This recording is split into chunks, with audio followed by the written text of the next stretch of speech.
അതായത് AK ബാലൻ പറഞ്ഞത് മുഖ്യമന്ത്രിയുടെ അനുവാദത്തോടു കൂടിയിട്ടാണ്. അതാണ് ധൈര്യത്തിൽ പറഞ്ഞത്. മാർക്സിസ്റ്റ് പാർട്ടിയുടെ ഡബിൾ റോളാണ്.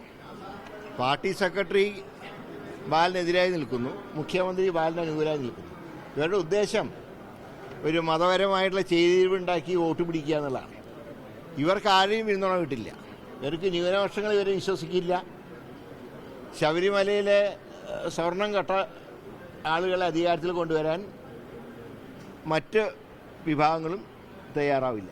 ഇപ്പോൾ രണ്ടുപേരുടെ വോട്ട് ഇവർക്ക് കിട്ടാൻ പോകുന്നില്ല. ഇവർ ഉദ്ദേശിച്ചത് ഒരു ധ്രുവീകരണം ഉണ്ടാക്കി വോട്ട് പിടിക്കാനാണ്. ഞങ്ങൾ തറപ്പിച്ച് പറയുന്നു, ഒരു വിഭാഗത്തിന് വോട്ട് ഇവർക്ക് കിട്ടില്ല. ശബരിമലയിൽ സ്വർണ്ണക്കൊള്ള നടത്തിയവരെ ഒരു സമുദായം അംഗീകരിക്കാൻ പോകുന്നില്ല. ജമാഅത്തെ ഇസ്ലാമിമാരുള്ള ഒരു വർഗീയ സംഘടനയും മുന്നണിയിലേക്ക് ഒരു സ്ഥാനം അല്ലെങ്കിൽ ഒരു ഓപ്പണായിട്ട് സപ്പോർട്ട് ചെയ്യാന്നൊക്കെ പറഞ്ഞത് ശരിയായ നടപടിയാണ്. അതിപ്പോ എപ്പോഴാണ് ജമാഅത്തെ ഇസ്ലാമി ചിലർക്കൊക്കെ വർഗീയ സംഘടനയായത്? അവർ സഹായിച്ച കാലത്ത് ആർക്കും ഒരു അഭിപ്രായം ഉണ്ടായിട്ടില്ലല്ലോ. ഞങ്ങൾ UDF പഞ്ചായത്ത് ഇലക്ഷനിൽ വെൽഫെയർ പാർട്ടിയായിട്ടാണ് ധാരണ ഉണ്ടാക്കിയിട്ടുള്ളത്, പ്രാദേശികമായി. അതും തിരുവനന്തപുരത്തൊന്നും ഉണ്ടാക്കിയിട്ടില്ലല്ലോ. പിന്നെ ഇവരുടെയൊക്കെ വോട്ട് കൊണ്ട് പല സ്ഥലത്തും പല പഞ്ചായത്ത് മെമ്പർമാരും പ്രസിഡന്റുമാരൊക്കെ ആയിട്ടില്ലേ. അപ്പോൾ അവനവൻ എതിർത്താൽ അവരൊക്കെ മോശക്കാരും, അവനവനെ അനുകൂലിച്ചാൽ എല്ലാവരും മാന്യന്മാരും. അങ്ങനത്തെ ഒരു ഏർപ്പാട് ശരിയല്ല. ഇപ്പം 30 വർഷം മുമ്പ് നടന്ന മാറാട് കലാപം അത് വീണ്ടും ചർച്ചയാവുകയാണ്. അത് കലാപങ്ങൾ പല സന്ദർഭത്തിലും കേരളത്തിൽ ചില സന്ദർഭങ്ങൾ ഉണ്ടായിട്ടുണ്ട്.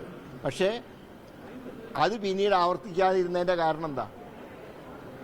എല്ലാ രാഷ്ട്രീയ പാർട്ടികളും അക്കാര്യത്തിൽ വളരെ ജാഗ്രത പാലിച്ചുകൊണ്ടാണ്.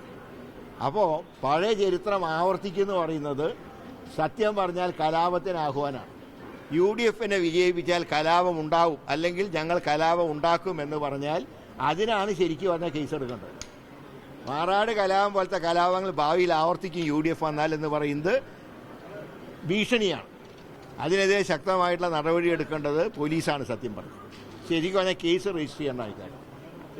മുഖ്യമന്ത്രിയുടെ അനുവാദത്തോടെയാണ് ഈ പ്രസ്താവന എന്ന് പറയാൻ പറ്റുന്നത്. അല്ല, അതിനോടാണ് ബാലനെ സപ്പോർട്ട് ചെയ്ത് പറഞ്ഞത്. MV ഗോവിന്ദ മാഷ് തള്ളിക്കളഞ്ഞപ്പോൾ എന്തുകൊണ്ടാണ് ബാലനെ മുഖ്യമന്ത്രി ന്യായീകരിച്ചത്? മുഖ്യമന്ത്രിയുടെ അറിവോട് കൂടിയിട്ടാണ് പറഞ്ഞത്. അത് ഞങ്ങൾ തീർച്ചയായിട്ടും ഇങ്ങനെയുള്ള പ്രസ്താവനകളെ ഞങ്ങൾ ഒറ്റപ്പെടുത്തിക്കൊണ്ട് തന്നെ അതിനെ ശക്തമായി ആക്രമിച്ചുകൊണ്ട് തന്നെയാണ് ഞങ്ങൾ മുന്നോട്ട് നീങ്ങുന്നത്.